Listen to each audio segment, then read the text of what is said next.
गई, क्योंकि जो विधायक जी हैं वो चाचा ही लगते हैं। आप भाई कहिए, हम तो भाई भाई हैं भाई। जैसे आप दादा लोग, अगर आप ये बताइए आपका जेन्युइन अच्छा काम ना होता तो हमको कोई दूसरा आदमी नहीं बताता, मतलब जेन्युइन। और मेन चीज ये बताया था आपके बारे में कि आप ये जो अच्छा है काफी। तो ये हम लोग थोड़ा जब पत्रकारिता चालू किए तो हमने यूट्यूबर चालू किया, और यूट्यूबर की एक पहचान अलग होनी चाहिए। आपके 1 लाख के ऊपर से हाँ, 1 लाख की मुझे जानकारी है। हमने बहुत मेहनत किया भैया, 2.5 साल से इतना मेहनत किया हम दोनों लोगों ने, 3 लोगों ने बहुत मेहनत किया।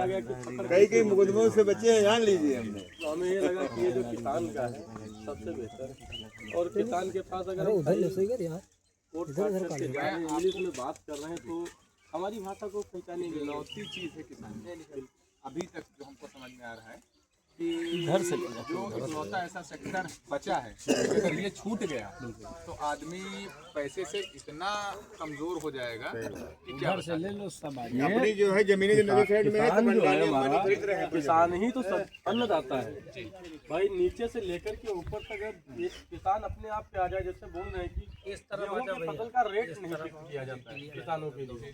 किसान गेहूं बो दे, अरे आप 2 बीघा ले लीजिए, अभी 1 महीने बाद आप गेहूं पे ले लीजिएगा। आप 2 बीघा खाली गेहूं बोए, बाकी खेत छोड़ दे, अपने खाने के लिए पैदा करें। मैं नहीं बेचूंगा और मैं नहीं पैदा करूंगा, मात्र 2 फसल। तीसरी फसल में सरकार अगर किसानों के घुटने पे ना आकर के बैठ जाए तो बेकार है। लेकिन होता क्या है, उन्हीं में से कुछ चंद दलाल टाइप जो होते हैं ना, वो काटते हैं क्योंकि उन्हें अच्छी रकम चाहिए। दादा आप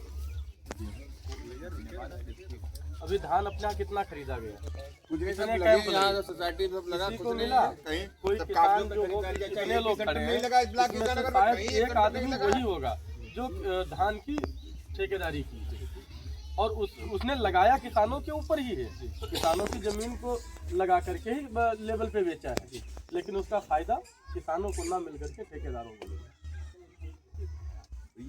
ये आपसे बेहतर कौन जाने दोबारा के बारे में। क्योंकि जड़ इतनी ज्यादा कमजोर वो खोखली होती जा रही है, और इस पे होता यही है कि अगर गांव से एक लड़का सवाल उठाएगा तो 10 लोग दाबने आ जाएंगे। ये सच, ये सबसे बड़ी कमियां जो है, और जब तक इन कमियों को ना सुधार होगा तब तक बदलाव कभी लाइफ में होगी नहीं। महत्व नहीं जानता आदमी। अभी सुधीर निगम वाला जो प्रकरण हमने उठाया था, 50 लाख आदमियों ने देखा उस चीज को, पर कहीं ना कहीं जो है जब वो उसके पास जो है एक थैले पे 1220 रुपए ले रहा, पूरे बोरे पे 3660 रुपए ले रहा, 200 बोरे डेली के उसके खपत है। एजेंसी आपके नाम है, आप जिसको चाहोगे उसको दोगे, जिसको चाहोगे नहीं दोगे। बराबर कंटिन्यू आप धन उगाई कर रहे हो, जी उससे बढ़ाकर MRP से बढ़ाकर लेने का राइट क्या है? प्रशासन तक जा रहा है, प्रशासन तक जो है उसका सहयोग जा रहा है, तो ये गलत है कि नहीं?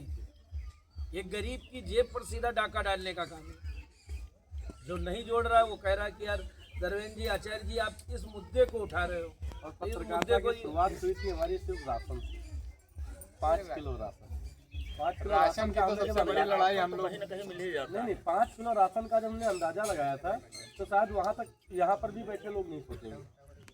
हमने ये देखा था हमारी ग्राम सभा में 2800 यूनिट, 2800 यूनिट पे 1 किलो राशन काटा जाता है, मतलब 28 किलो। ये तो आम वो बना रखे हैं। दूसरी चीज छोड़ दीजिए, कोटा छोड़ दीजिए, कितने हमने ये देखा कि अगर हमारी लखीमपुर खीरी जिले के अंतर्गत अगर 1000 प्लस ग्राम सभा है, तो अगर 1000 प्लस ग्राम सभा 28 कुंटल से डिवाइड कर दिया जाए, गुणा कर दिया जाए, फिर उसके बाद देखा जाए कितना बन रहा है। फिर हमने जब अमाउंट देखा पूरे भारत का, तो अमाउंट देख करके चक्कर खा गए, कैलकुलेशन में नहीं आता है। 1 महीने का 1 किलो राशन। अच्छा सब छोड़ दीजिए, प्रेजेंट है भैया, प्रेजेंट देख लीजिए। आप रिचार्ज कराते हो 28 दिन का, 30 दिन का बता देते हो, 28 दिन का होता है मैक्सिमम। मान लीजिए आप 300 का रिचार्ज मान लीजिए, और 28 दिन में 20 रुपये हो गया जाके, और इनको करिए साल होता है 12 महीने का, इनका साल होता है 20 रुपये गुणा कर दीजिए, कितना 125 करोड़ से गुणा कर दीजिए। लेकिन आपसे मिलकर वाकई बड़ा अच्छा लगा, और मैं आपसे कांटेक्ट में रहूँगा। चाचा से मुलाकात हुई थी हमारी, वो जो ठेकेदार है जी, ये जो आपका बांध बन रहा था, उस समय मुलाकात हुई थी। फिर विधायक जी से भी 1-2 बार बात हुई। इन समय